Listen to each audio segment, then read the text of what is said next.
तो दोस्तों आखिरकार मैं अपने नाराज महल को शाहजहां के ताजमहल लेकर आ गया हूं। कहने का मतलब है कि मैं अपनी पत्नी को शाहजहां की पत्नी के ससुराल लेकर आ गया हूं। आप लोग देख ही सकते हैं कि सामने आगरे का ताजमहल है, लेकिन अब आप लोग सोच रहे होंगे कि ताजमहल के अंदर ऊपर वाला सफ़ेद पंखा क्यों लटक रहा है। कहने का मतलब है कि ये मेरा घर है, घर महल है, और मैं अपने घर महल में लेटा हुआ बिस्तर पर आराम कर रहा हूँ और वाइफ बिस्तर पर बैठे मुझे आराम करने नहीं दे रही है। तो मैं अपनी वाइफ से कह रहा था कि अगर ताजमहल ना जाए तो मेरी तबीयत सी खराब लग रही है। तब वाइफ ने बड़े प्यार से बोला, खराब कर दूंगी। और तो इतनी प्यारी प्यारी बातें सुनकर माँ कसम मुझे मेरी मम्मी की मम्मी याद आ गई। अरे मैं अपनी नानी की बात कर रहा हूँ। अब नानी की बात आई है तो मैं आपको अपनी नानी से मिलवा भी देता हूँ। तो जो चाय पी रही है ना, यही मेरी नानी, मेरी मम्मी की माँ और मेरे पापा की सास है। अरे नानी एक्शन। चाय पी के वो सीट का डहर बाल है आए। अबेन हाँ रात के कोनो खींच चलाई है का तो लेके चलो जाए। अबे नहीं बेहाने एक्टिंग एक्टिंग। तो अब आप लोगों ने मेरी नानी को भी देख लिया, कितनी प्यारी हैं। खैर दूसरी तरफ मैं भी तैयार हो चुका था। तैयार होने का मतलब है कि मुंह धो लिया था, और मुंह धोने का मतलब तो तैयार होना ही है, खासकर लड़कों के लिए।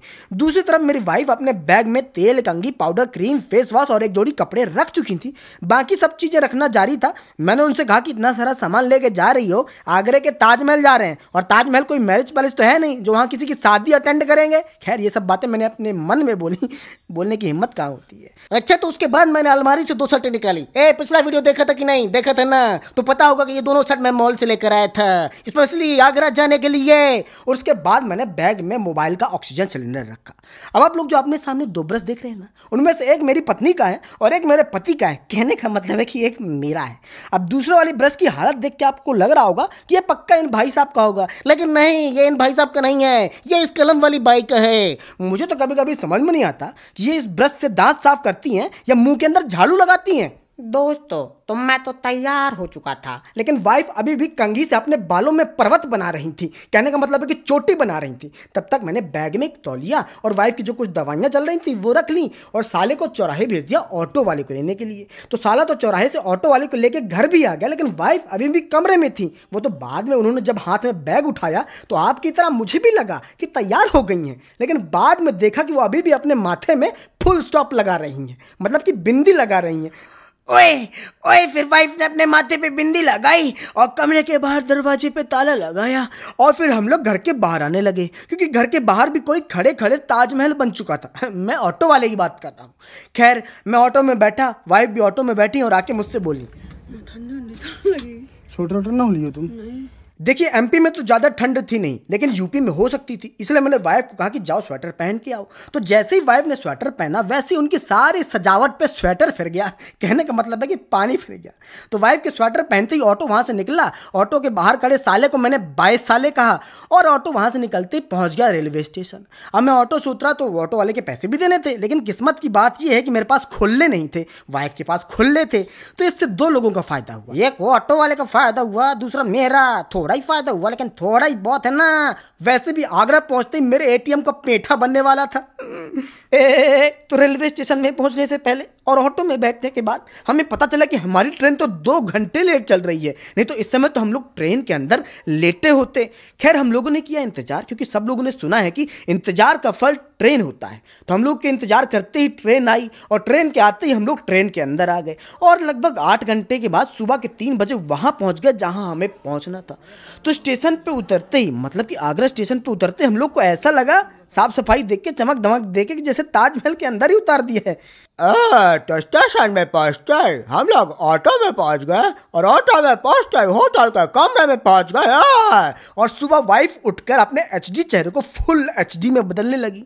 अब ऐसे में मैं ज़्यादा कुछ तो कर भी नहीं सकता था, इसलिए चुपचाप बिस्तर में लेटा वाइफ को घूर रहा था। इससे क्या होता है कि सामने वाले पक्ष पे दबाव बनता है जल्दी करने का। इसके बाद हम लोग गए एक होटल पे, वहाँ पर हमने खाया साउथ इंडिया का पराठा। वहाँ पर कुछ लोग इसको डोसा भी कहते हैं।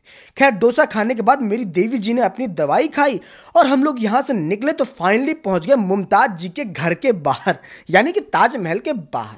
तो मैं बाप को क्या बताऊं कि ताजमहल के बाहर पहुंचते ही मेरे जेब से पैसे गिरने शुरू हो गए। कहने का मतलब है वैसे नहीं जी, ऐसे क्या है कि वहां पर पहुंचते ही वाइफ ने अलग अलग रंग की टोपियां देखनी शुरू की, कहीं गुलाबी, कभी काली, कभी हल्की गुलाबी। उन्हें मुझ पर दया नहीं है जरा भी।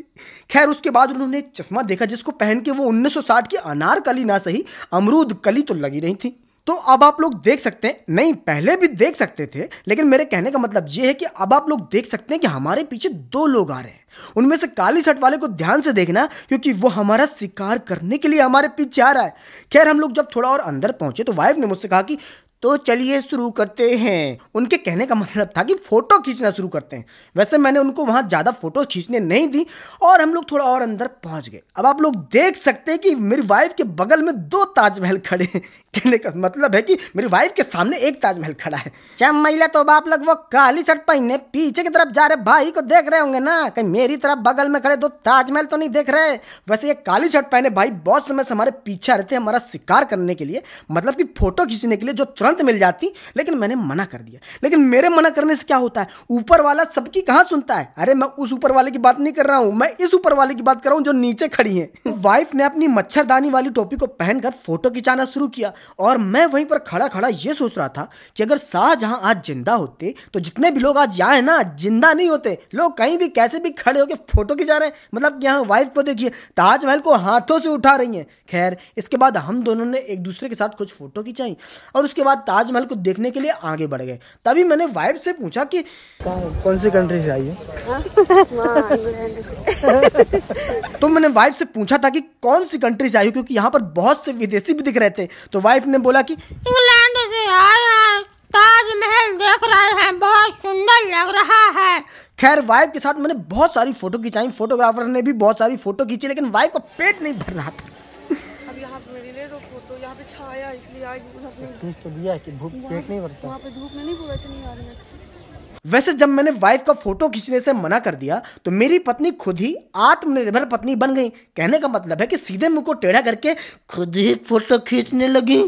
तो फोटो खींचने के बाद वाइफ ने मुझसे कहा कि देखा शाहजहां मुमताज से कितना प्यार करता था, उसने अपनी मुमताज के लिए कितना बड़ा ताजा महल बनाया है। तब मैंने वाइफ से कहा कि शाहजहां ने मुमताज के लिए ताजमहल तो बनाया है, लेकिन उन्होंने 3 शादियां की थी, शाहजहां की 3 पत्नी थी। तब वाइफ मुझसे बोली कि शाहजहां की 3 पत्नी थी तो क्या हुआ, वो मुमताज से सबसे ज्यादा प्यार करते थे। तब मैंने वाइफ से कहा कि ठीक है फिर मैं भी 2 शादियां कर लेता हूँ, तुमसे सबसे ज्यादा प्यार करूंगा।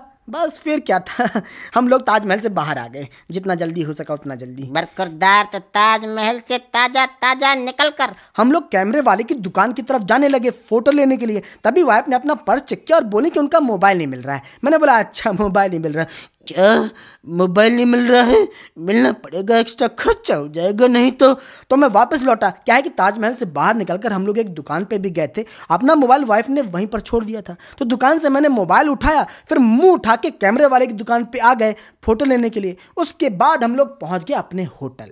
अब आप लोग देख सकते हैं कि सफेद सफेद पन्नी में बहुत सारी चीजें बंद हैं। बताऊं इसमें क्या है, एक साड़ी मेरी मम्मी के लिए, एक साड़ी मेरी नानी के लिए, एक साड़ी नेहा की मम्मी के लिए और 2 साड़ी खुद के लिए। मतलब कि बहुत ज्यादा बर्बाद हो गया। डरता क्यों है, खर्चा हुआ तेरा, ताल ठोक के बोल। हाँ तो टाल ठोक के बोल रहा हूँ कि बहुत ज्यादा बर्बाद हो गया मैं, डर लग रहा है। लेकिन खैर सामान इतना ज्यादा हो गया था कि पेट फट गया। मेरा नहीं, जो बैग हम लोग साथ में लाए थे ना उसका पेट फट गया। तो वाइफ के पास कुछ ऑयल पेंस थी, उस ऑयल पेंस से हमने बैग का मुंह बंद किया, कैसे भी करके सामान को एडजस्ट किया और होटल के बाहर निकले ऑटो पकड़ने के लिए। जैसे ही ऑटो मिला, रेलवे स्टेशन पहुंचे तो भगवान की दया से चैन बनाने वाला मिल गया, तो चैन मिला दिल को।